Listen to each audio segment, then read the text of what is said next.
Good morning, folks, and today we're going to be talking about what has been happening for the past couple of days. Sorry about my throat.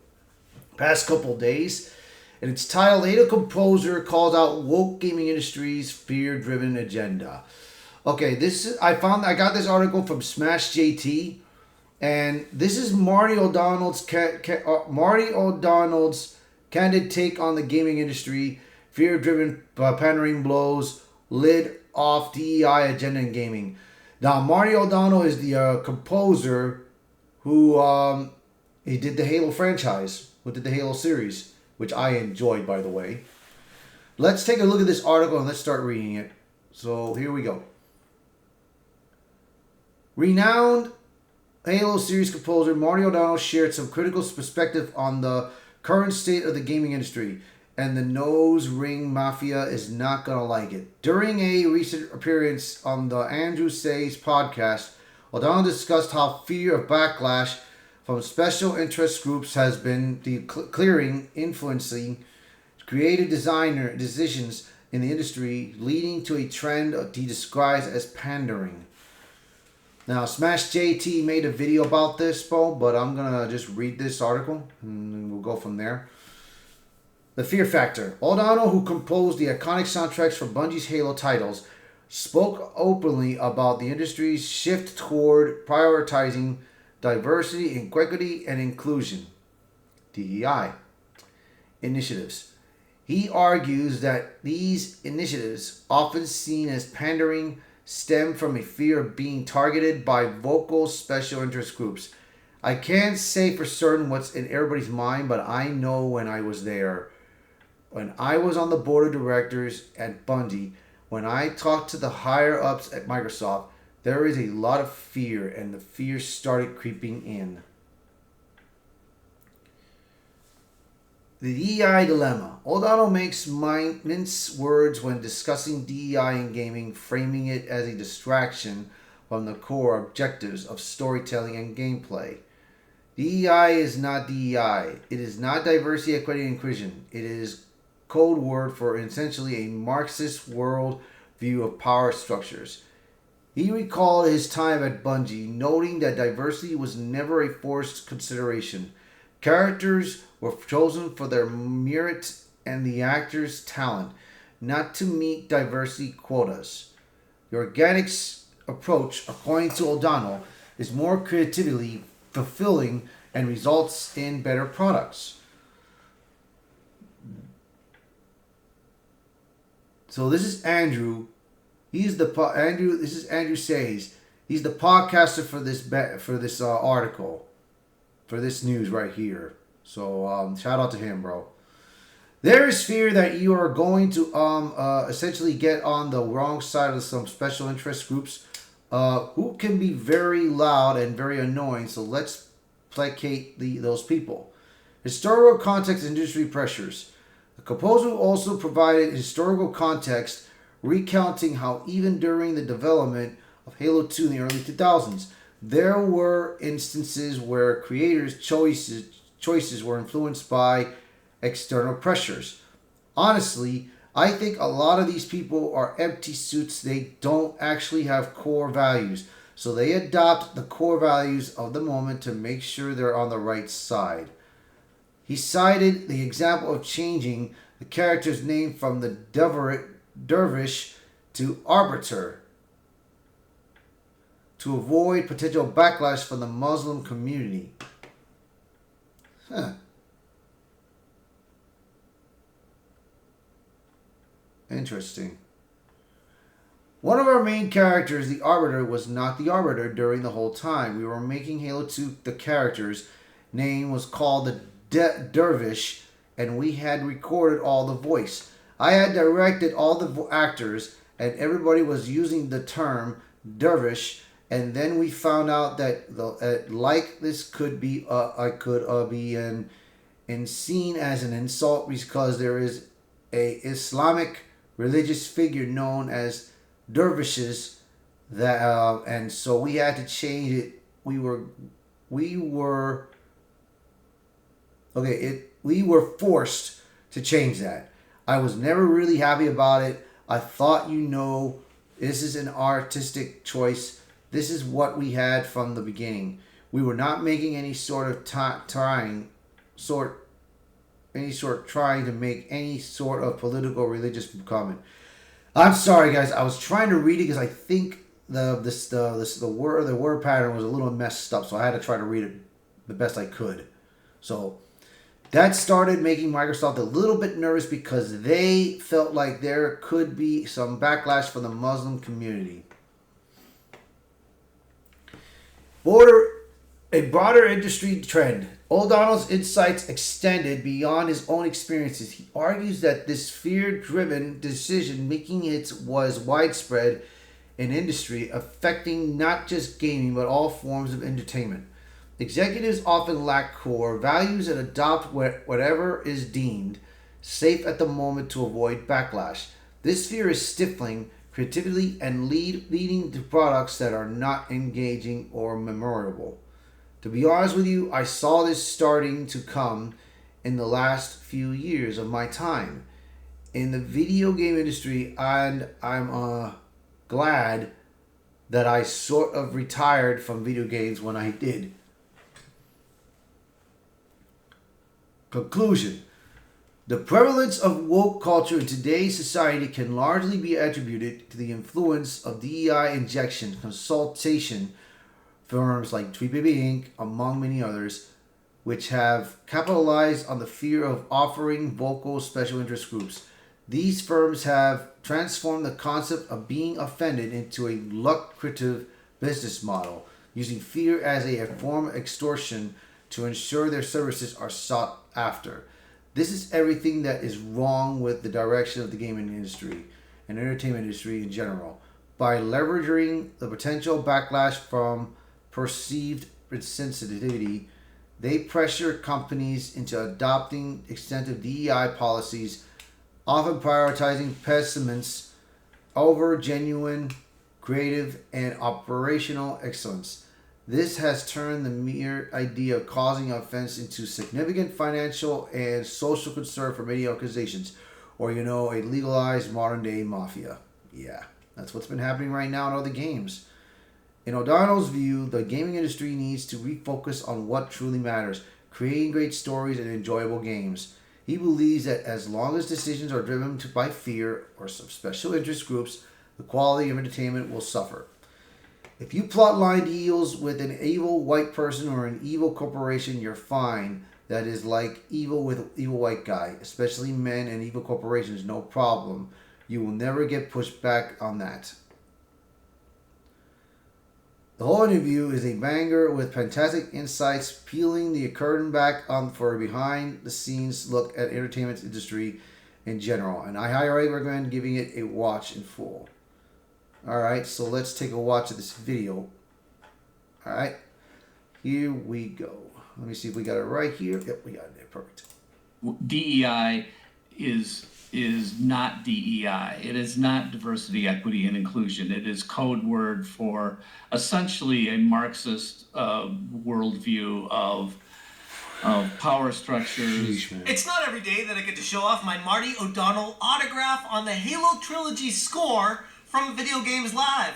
Thank you, Tommy Tallarico, for this gem. I'm going to need to frame this after today's video because Marty O'Donnell is not just a composer for one of the greatest series in gaming history, but he's also now a legend for speaking his mind and completely obliterating the entire narrative from the woke agenda. What's going on, guys? Welcome to another episode of Smash JT. And I just finished watching this interview, and I gotta be honest, sometimes interviews can be pretty dry. Sometimes they can just drag on and you're like, all right, look at your watch, what's going on here, this is boring. This was one of the most interesting, insightful, engaging, and revealing interviews, peeling the curtain back behind the scenes to take a look at not just the video game industry, but entertainment in general and what's happening, how it's getting destroyed from the inside out because of DEI, diversity, equity, and inclusion. The illusion that we want to have the best intentions out there and and have representation for marginalized voices and all these other buzzwords you keep hearing about. But in reality, it's a scam, and it's being exposed right here in this interview for exactly what it is. If you didn't think Sweet Baby Inc. was a mafia before, after watching this interview, it will change your mind. Hit that subscribe, give me a like, and check out smashjt.com for the full article breaking down this very insightful interview from the Andrew Says podcast. Marty O'Donnell, the legendary composer from Halo, shared some critical perspective on the current state of the video game industry. And the Nose Ring Mafia is not gonna like this. He did not hold any punches. He let it all out. And he even talked about how, because he's basically at retirement age, he's got nothing to lose. So he's just going to speak his mind on the turmoil, the downward spiral that the video game industry has entered and cannot get out of. He talked about how it didn't really exist back when he was working at Bungie, and how this whole DEI thing was starting to slowly creep in, and talked about a few different reasons as to how and why, but it never went full force and blunt force trauma to the head on all these people. They still had the ability to have the artistic visions back then that let them make the game that they wanted to make. The current go woke, go broke. We just keep seeing that happen over and over again. When DEI is not DEI. It is not diversity, equity, and inclusion. It is code word for essentially a Marxist worldview of power structures, and there's so many catchwords that are being injected into the conversation: colonization, decolonization, all of these kinds of things. It is so far from what, especially in the entertainment business, what people should be worried about. Are you going to tell a good story? Are you going to make a good game? Are you going to do something that's compelling emotionally for people, that's fun for people? That's what creators should be concerned about. And I love hearing that, how he says everything that I've been talking about, and many other people as well, YouTubers calling this to the forefront of what DEI actually is. It's a sham. It's hiding Marxist viewpoints behind the scenes in order to push an agenda and extort money from game companies that are too scared to get canceled. It wasn't because we needed to make sure there was a certain percentage of, fill in the blank. It was never any part of what our discussions were about. That is just such a creatively dampening way of approaching things. You don't want to be on the wrong side of these special interest groups because they will cancel you. He talks about it time and time again. When I was on the board of directors, let's say at Bungie, when I, talked to the higher ups at Microsoft, there is a lot of fear, and the fear started creeping in. There is fear that you are going to essentially get on the wrong side of some special interest groups who can be very loud and very annoying.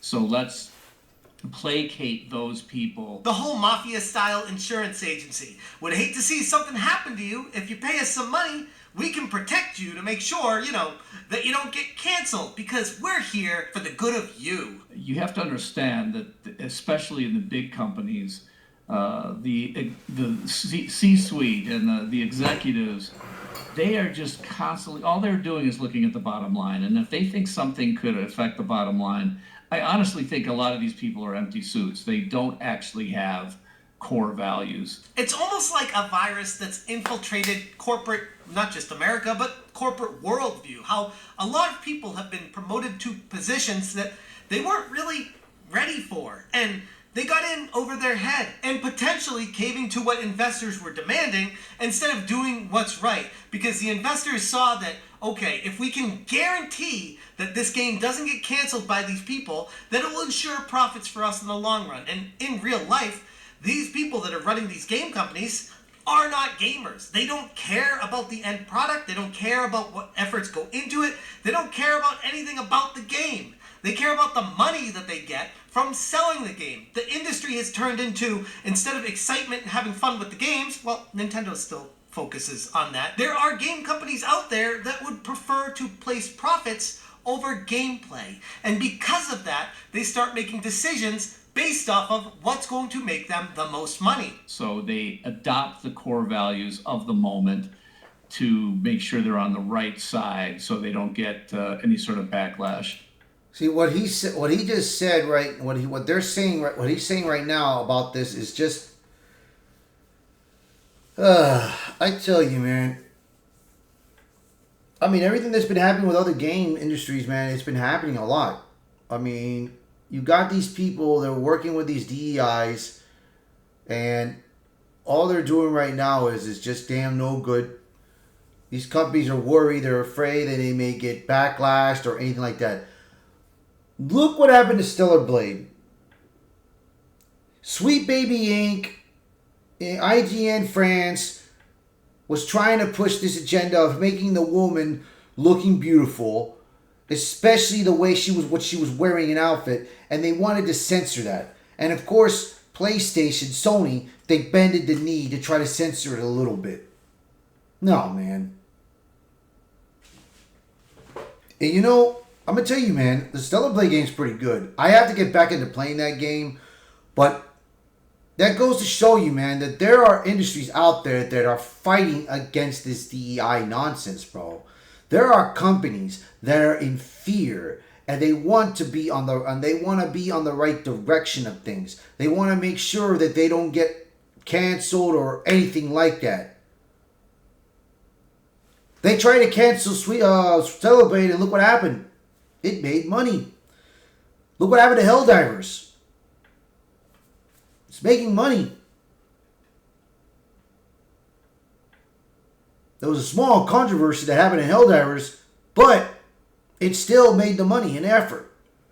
But the thing is, bro, these companies need to stop bending the fucking knee, bro. They need to stop bending the knee to these people. Let these guys that are doing their jobs to make it a good game do their job.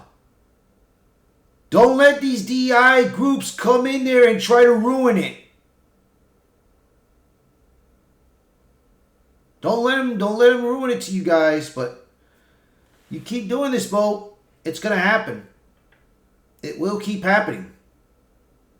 And before Sweet Baby Inc. came to the forefront as a potential mafia-style scam fraud that's been run to make sure that these game companies are being extorted for money so that they don't get canceled by this woke mob, there was potential for some success with the games. And even if they failed, they'd raise their ESG scores and they'd still get investment money from BlackRock and Vanguard. So it still worked either way. Maybe you know the story, but one of our main characters, the Arbiter, was not the Arbiter. During the whole time we were making Halo 2, the character's name was, he was called the Dervish.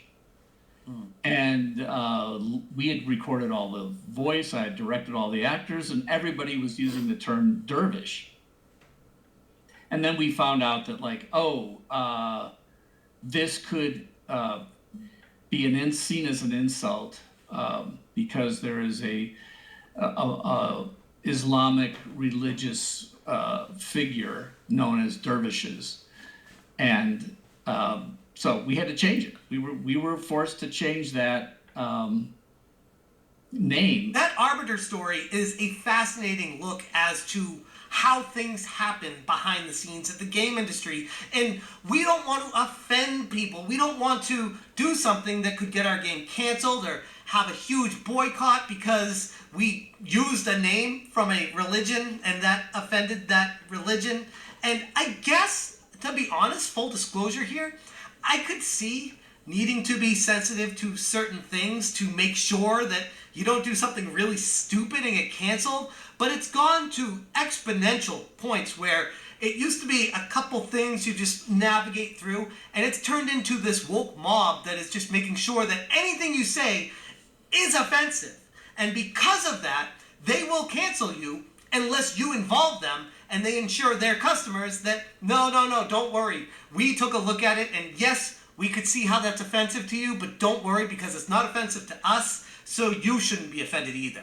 If you're a creative working in AAA, which I did for many, many years, put this stuff up to your higher-ups, and if they don't see the value in what you're asking for when you ask for consultants, when you ask for research, go have a coffee with your marketing team and just terrify them with the possibility of what's going to happen if they don't give you what you want. The fact that Marty saw this coming speaks volumes for the direction of the game industry, because this was a couple decades ago when this Halo Arbiter stuff started happening. And he saw it back then, slowly creeping in, and he didn't like it. He even says that, makes it readily apparent in this video, that he wasn't having it. They still wanted to have their artistic vision realized. To a different name. So when we came up with the Arbiter, I was never really happy about it. I thought, you know, this is an artistic choice. This is what we had from the beginning. We were not making trying to make any sort of political or religious comment.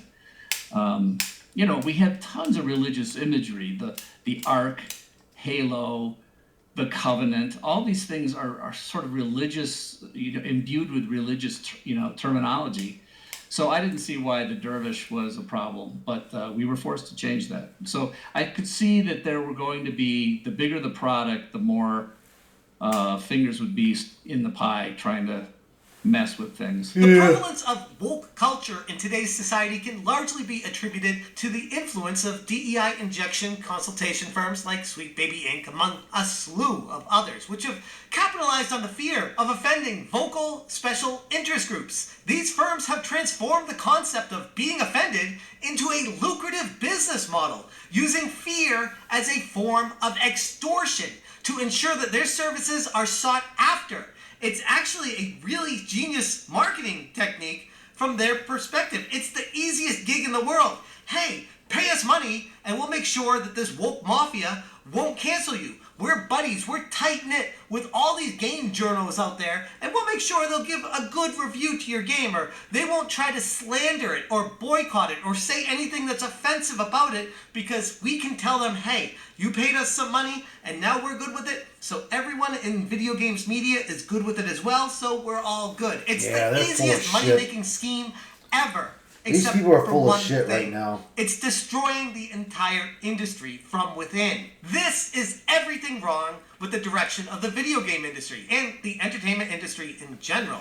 By leveraging the potential backlash from perceived insensitivity, they pressure companies into adopting extensive DEI policies, often prioritizing appeasement over genuine creative and operational excellence. This has turned the mere idea of causing offense into a significant financial and social concern for many organizations. Or, a legalized modern-day mafia, as I've been calling. I'm going to smash out to JT, bro. He did a good job doing this video and everything. And I'm going to say this, bro. I mean, everything that has been happening around these video game industries, man, it's been bad, bro. I mean, I just talked about my last video, what was going on with Insomniac, what they're doing with certain characters. I don't know, man.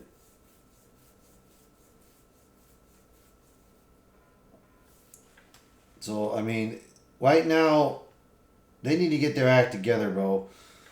These DEI groups, Sweet Baby Inc., it is coming to tuition, man. In fruition. And it needs to stop. This needs to stop. So, alright, I'm going to get out of this. Let me know what your thoughts about this video. If you like the video, hit the like button. Post a comment below. Let me know what are your thoughts about this. Share this video. And if you're new to the channel, please hit that subscribe button. I hope to see you guys later. Alright, bye everyone.